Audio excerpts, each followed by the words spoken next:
Salut à tous les amis, j'espère que vous allez bien. On se retrouve ce soir pour débriefer nos matchs entre le Barça et Osasuna. Match en retard. Rappelez-vous, le match avait été suspendu suite au décès du docteur de l'équipe première du FC Barcelone, le docteur Mignao. Donc, c'est un match contre Osasuna clé pour le Barça pour prendre 3 points d'avance sur le Real. Je vous mets les 11 à vous le saviez, beaucoup de votations attendues avec notamment Rafinha qui n'était pas sur la feuille de match, qui est en tribune. Il y avait notamment Araujo sur le banc, puisque de retour de Bolivie, il y a quelques heures, il n'était pas encore prêt pour être titularisé. Et donc, Fitch a quand même composé avec quelques joueurs comme Ferran Torres plutôt que Lewandowski au poste de numéro 9, Daniel Mo à gauche, à droite Lamine Yamal. Un milieu de terrain composé de Gavi qui était de retour à sa place de titulaire avec De Jong et Pedri au milieu, et sur la défense classique avec l'absence de Kubasi qui était sur le banc, Eric Garcia, Inigo Martinez, Koundé, Badé au but, Chesney. Côté Osasuna, pas mal d'absents, il y avait 2 absents de marque, avec Lucas Tourou suspendu, Brian Zaragoza blessé, et en plus de ça, Ante Boudimia, suite à la trêve internationale avec la Croatie, j'ai sorti, je crois, peut-être, à l'heure de jeu contre... ou même à la première mi-temps ou la seconde mi-temps, je ne sais plus, entre l'équipe de France, donc il aurait pu être titularisé, ça n'a pas été Nucha. Il y a même un défenseur, camerounais, je crois, Osasuna, qui devait jouer, mais qui évidemment était de retour seulement hier de sélection, donc c'était compliqué. Bon, le débrief du match. Un match plutôt intéressant côté Barça dans le jeu. Une domination assez notable. On l'a vu avec un Ferran Torres qui est vraiment dynamique et attaque beaucoup les espaces plus que signe de ses qualités à attaquer la profondeur.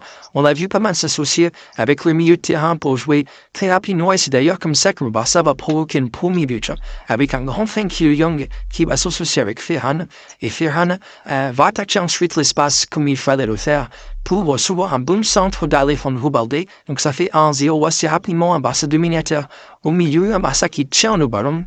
Et ce qui était intéressant également, c'était de voir le fait qu'il y avait beaucoup de permutations au milieu, avec un joueur comme Gavi, qui parfois est à gauche, parfois à droite, un Pedri, un De Jong, qui sont capables d'être un petit peu dans toutes les zones du terrain, garder le ballon, être spectaculaire. On l'a vu, un De Jong avait très très bien commencé le match. Ensuite, c'est Pedri qui a pris le lead au milieu de terrain avec beaucoup de séquences défensives ou des sorties de ballon où c'est impressionnant et très beau à voir.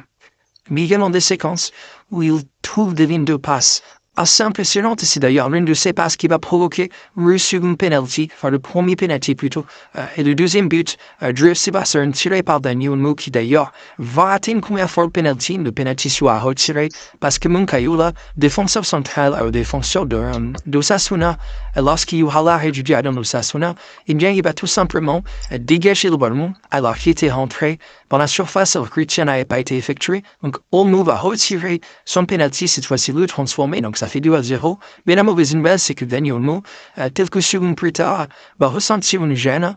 Je crois que c'est réducteur et il va sortir blessé, remplacé par Fermin. Alors, les premiers tests effectués, évidemment, ça n'engage rien. Les médecins du Barça, parce qu'il faut faire des tests beaucoup plus profonds pour le savoir, mais les premières explorations expliquent que la blessure de Daniel Mo est très légère. Donc, pour l'instant, il y a d'optimisme, mais on verra évidemment avec des tests un peu plus poussés sur l'état physique de Daniel Mo, de toute façon, vous êtes au courant comme d'habitude. Ensuite, ce qui était à noter, c'est le fait que le Barça attaquait très bien les zones dans la profondeur avec des lignes de passe tous les systématiquement où il n'y avait pas le jeu, que ce soit Lamine Yamal par séquence ou Fermin Lopez lorsqu'il est entré. Systématiquement, c'était plutôt intéressant de voir d'ailleurs Lamine Yamal qui par séquence avait des séquences de dribble très intéressantes et une frappe qui passe pas très loin et une ou deux passes pour Ferran où franchement les passes sont sublimes et on n'est pas loin de voir le 3-0 côté Barça. Donc un Barça largement dominateur, un Barça avec un bon Ferran Torres, très mobile, qui tape là-bas, Franco Franc également, qui a, je crois, 8 buts en Liga, 14 buts cette saison, compétition confondue, avec un peu plus de 1000 minutes jouées. Donc c'est comme plutôt impressionnant pour un joueur sorti du lot, et je pense que légitimement, il a gagné une prolongation de contrat qui devrait de toute façon, cette proposition, arriver d'ici à quelques semaines peut-être. Un Barça, comme je vous l'ai dit, largement dominateur par rapport au Osasuna. Franchement, Osasuna n'a pas inquiété le FC Barcelone. Il y a eu peut-être une séquence où Chesney a dribblé deux joueurs de son enfant, en tout cas. C'est un petit peu le spectacle. Mais globalement, franchement, le Barça était supérieur.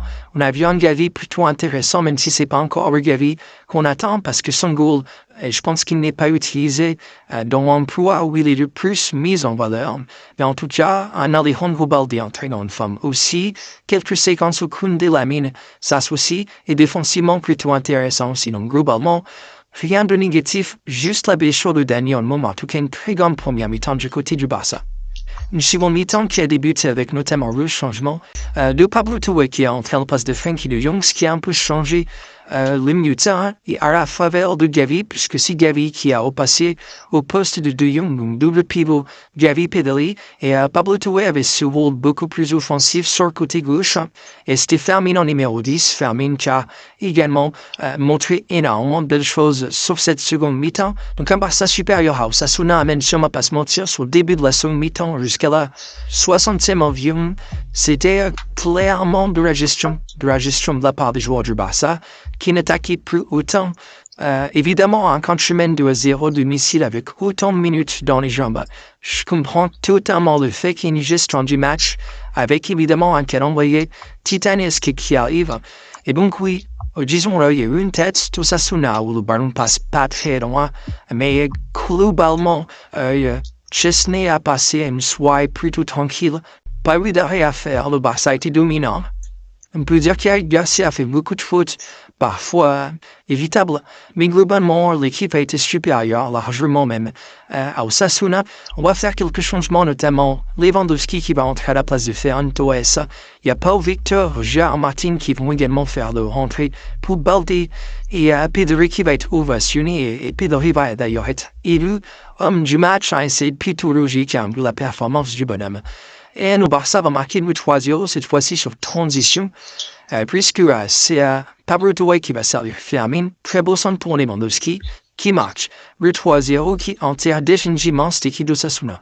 Bon, on pouvait s'attendre peut-être à un petit peu de temps de jeu pour Ansu Fati, mais finalement, ça n'a pas été le cas.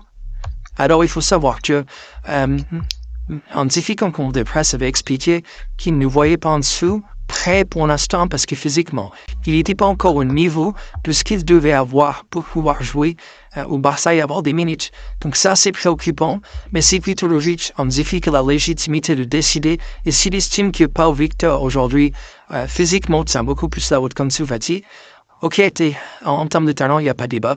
Mais si, sur le terrain, il n'apporte pas autant, eh bien, je comprends. Même si, Pau Victor a une grosse occasion sur une passe de Lamine Yamal.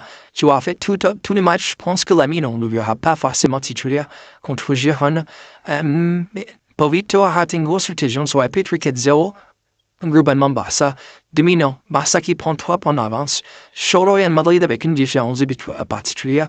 Favorable pour l'instant. 7 sur l'Atlético. Rien à dire. Grosse domination du Barça. Le Barça s'impose largement.